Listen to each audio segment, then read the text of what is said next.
Ready or not, here I come.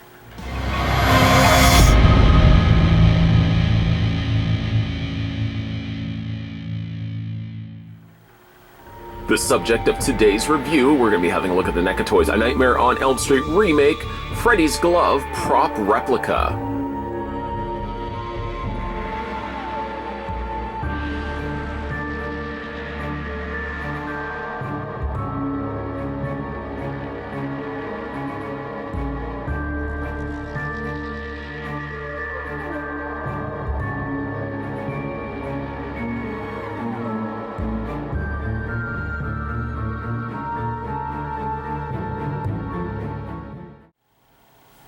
This has been a long overdue review, requested by you guys, the viewers. Wanted to see this for a while. I just never got a chance to pick it up and have a look at it until now. Before we do anything, we're going to figure out how big the Freddy glove is. The Freddy glove from the bottom to the tops of its, well, blades. You're looking at about a 14-inch tall replica here. Don't be alarmed that the glove is freestanding. That's because it's mounted on top of a plastic replica hand. The glove itself, or the hand itself I should say, has a Nightmare on Elm Street Remake font down below. Normally I would have said that the glove isn't supported enough, but I have to admit that the hands that NECA has used specifically for the Replica Remake glove here seems to allow the glove to stand perfectly fine. Now, the same may not have been true when we had a look at the other replica release from NECA Toys. This so happened to be the Freddy glove replica from Nightmare on Elm Street Part 3. We just spin the gloves around. Or actually, looking at the front plates, you can obviously see a big difference between the two. They don't seem to share anything between the two. Even like the blades themselves are considerably thicker here on the remake glove versus the original Part 3 glove. We spin it around, and here are the hands themselves. The hands do look like they are the exact same. Maybe it just so happens that the glove is just proportionally weighted better, that it stands better on this hand than this one right here. This one had the Nightmare on Elm Street Part 3 embossed font down below. But I just found like this glove didn't stand as well.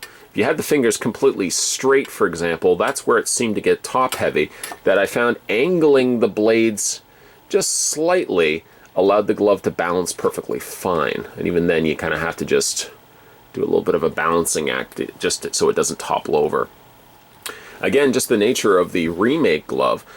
Remake glove has no problem standing whatsoever.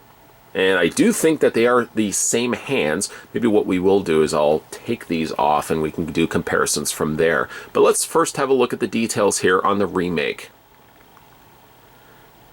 Slightly ironic that we're having a look at the remake glove, having just finished looking at the Dark Dream design version of their remake glove. And maybe we'll do a comparison of that at some point as well. But we don't want to get ahead of ourselves, and we don't want to kind of detract from NECA's outing here. It's a really nice, faithful recreation of the glove. Now, unlike Dark Dream Design's glove that went with the darker brown for the glove itself, the starting point here for the remake glove, at least from NECA's portrayal of it, is going the lighter shade. The garden glove, if you will, they're going more with the lighter tan. Now, the glove does vary over the course of the movie. Sometimes it comes across a little bit of a darker brown. Sometimes it's actually coming across like a lighter brown here. They clearly have gone the route of going the lighter brown. They've frayed the edges, kind of just roughed it up a little bit, and they've added some additional paint to it. So it doesn't look like a clean, pristine glove, nor really should it. And like the other replica glove that we had a look at, the starting fingers cut off shorter than the length of the fingers. So they don't actually sit inside the individual cups of the top areas in which the blades are. The blades do come across, I have to admit, a little on the short side. Going back and sourcing the material in which the glove is based from, I did find that the Jackie Earle Haley glove seemed to have longer blades, especially, and again, it may vary from scene to scene. The scene in which he's playing hide-and-go-seek seems to have very apparently longer nails, longer blades than what we're getting here. I can't stress this enough. This is not intended for a child. solely as a collector who should be picking this up for themselves. The blades, though, are not sharp. They are metal, yes. In fact, everything really on it is metal except for the glove itself. But the blades are not metal, or not sharp, I should say. They are clearly metal. They've got the look as if they've been forged to the actual cups, the actual parts of the actual socket areas of the metal components of the glove. Really nicely done here. The paint, again, makes it look aged, makes it look weathered. It doesn't look like a brand new glove, and nor really should it. It should have a crude design to it, and the glove definitely does have that. Even really, like the glove itself has a crude nature to it. Now, the Remake glove also has one of the new introductions to it that is not shared for the rest of the Nightmare franchise, is that they go with strips of metal rather than a full plate, in which the Robert Englund glove did have just the full plate down here. The Jackie Earle Haley glove, however, does have strips. And it's still got that kind of dented out, forged, very crude nature to it. None of them are symmetrical. None of them are cleanly cut. He clearly just went in and just cut out strips of metal here in a crude fashion. Really just to mount the top end of the glove to the bottom bracket or cuff of the glove. So really there's nothing very cleanly, professionally done to the glove, and really that's the way it should be. It should be just something that he's forged in the basement, probably from just scraps and other things that he was able to find along the way. Now, the glove from a parent's side of it, I have yet to try the glove on yet. It does look like it can be something that can be opened up, but it's the same sort of thing. It looks as if you will have to open it. This side looks clearly to be the hinge. This side clearly looks like it is something that you're going to want to just unscrew. I'm going to take this off. And again, this side looks like it's designed solely to be the hinge in which the door is going to open up on the cuff. We're going to pop out the screw, and then this bracket will just open right up and should then free at least the top portion of the glove from the rest of the actual glove itself. And again, you can see that slides right out, and then you've got all the individual components of the glove itself. Each one, by the way, are riveted to one another. They are in two places, so you've got a little bit of flexibility, a little bit of hingeability happening here for the glove. I mean, this part just alone, which is something I probably should have mentioned before I took this off the glove, but it's weighted. It feels heavy, as it should. It is real metal. This is not a plastic replica by any stretch of the imagination. But let's go ahead, we'll get the glove going, see if we can try it on. The first step of that is getting the glove on, and it does sit loose. Now, I acknowledge that I don't have the largest of hands, so again, mileage may vary depending on who's got the glove on. Again, you got really nice little wear areas here and different levels of paint to it, so it doesn't look like a pristine looking glove. As mentioned, these fingers, these digits of mine, are fully exposed. There's no parts of the glove covering over it. The Dark Dream design, I don't think, had the slits in between the kind of the mid hinges of the fingers. Go back and double check those. But again, very much exposed. There's very little that's going to be holding this glove in place other than my fingers sitting in each one of those caps.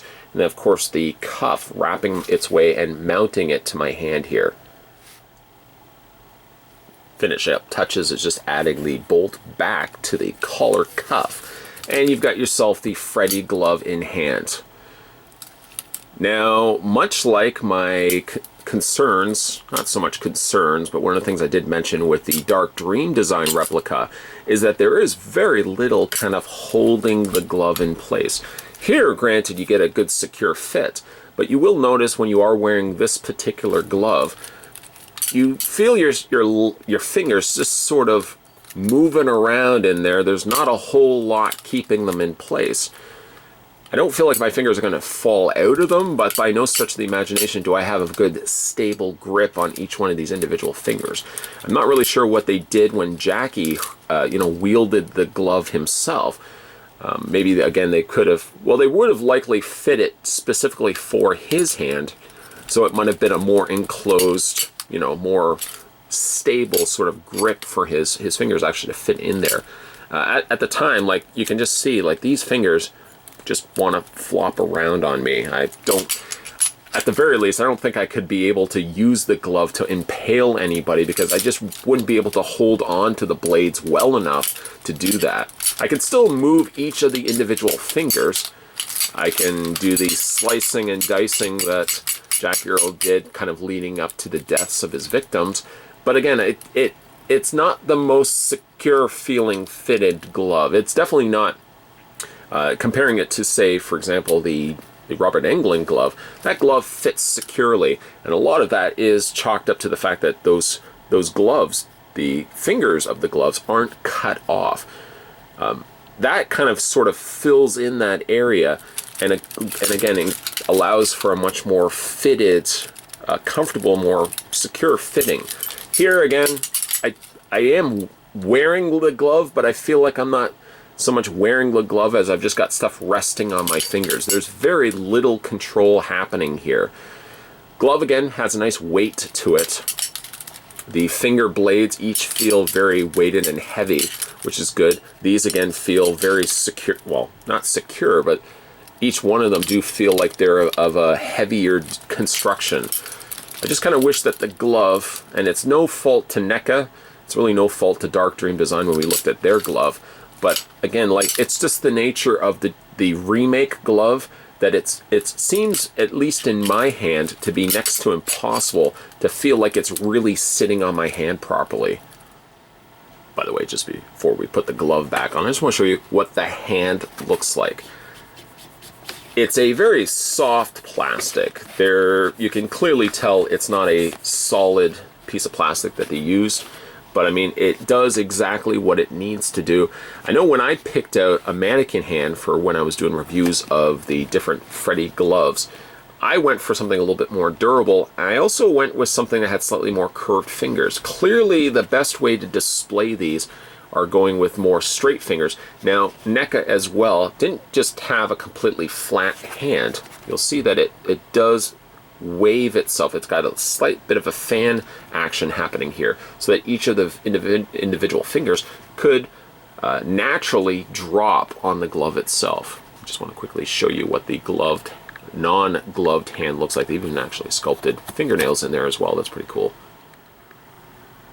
Being that this is a slightly older release from NECA Toys, they're no longer sadly distributing the Nightmare on Elm Street replica glove, at least from the remake. So if you're looking to pick this one up for yourself, your best bet is aftermarket, such as eBay. Speaking of which, that's exactly where I found this glove, on eBay, and I got it for a pretty good price. Ultimately, when it was all said and done, I think I paid a little over $100. That included shipping, and it's not one of those gloves that is very frequently available on eBay if you're looking to pick it up for yourself. So I just, again, happened to luck out. I found it. I definitely wanted to pick it up because it was one that I wanted to get for a while, kind of waited a little longer than I should, and ultimately no longer in stores. So a little sad there. One thing I did want to do, though, and one thing I guess I didn't end up doing, is I didn't want to compare this directly with the Dark Dream Design. We'll do that in a separate video because I didn't want to compare a $100 replica with NECA here to the higher replica scale that Dark Dream Design did. You're paying a little bit more for that glove, but I think you're getting much more accurate details in that specific glove than you are with this one right here. So we'll do that for a separate video. I just wanted to focus efforts specifically in reviewing the NECA Toys Freddy's glove replica here from the remake all on its own. And like I said, we'll do the comparison in a separate video. Speaking solely from this glove replica, first of all, I like the fact that NECA has the displaying hand that you can put the glove on. I mean, I have a lot of replica gloves, and a lot of times they just sit flat on a shelf. I don't really yet have the proper means to display them. I kind of wish that NECA would release just the hands on their own, that I could then display all the other gloves that I have in my collection on those hands. Or at the very least, I'll have to find a glove hand that's, you know, of the same similar mold, because they seem to get the right hand in place that it fans and displays the glove exactly the way it should. I will say, though, for the remake glove, unlike the Freddy Englund glove that we looked at before, Jackie Earl's glove is a little harder to manage. It's a little harder to control once you get it on your hand. It's loose nature, because really there's not a lot keeping it intact. Once you get it on your fingers, at least on my hand specifically, because obviously I'm the one that was reviewing it, on my hand, again, those end cups, those end caps of the metal just seem to flop around for me. I would imagine that for the movie itself, they probably did something a little bit more when Jackie was wearing it so that the glove could be properly wielded and he could move his fingers. Me moving the fingers on this glove, I just found that a lot of things just weren't staying in place and it was flopping around on me. So this may be potentially a glove that is in better form than it is function. Better to probably keep this one on display than actually walking around the house or going out, you know, for a costume party or for example, wearing this particular glove.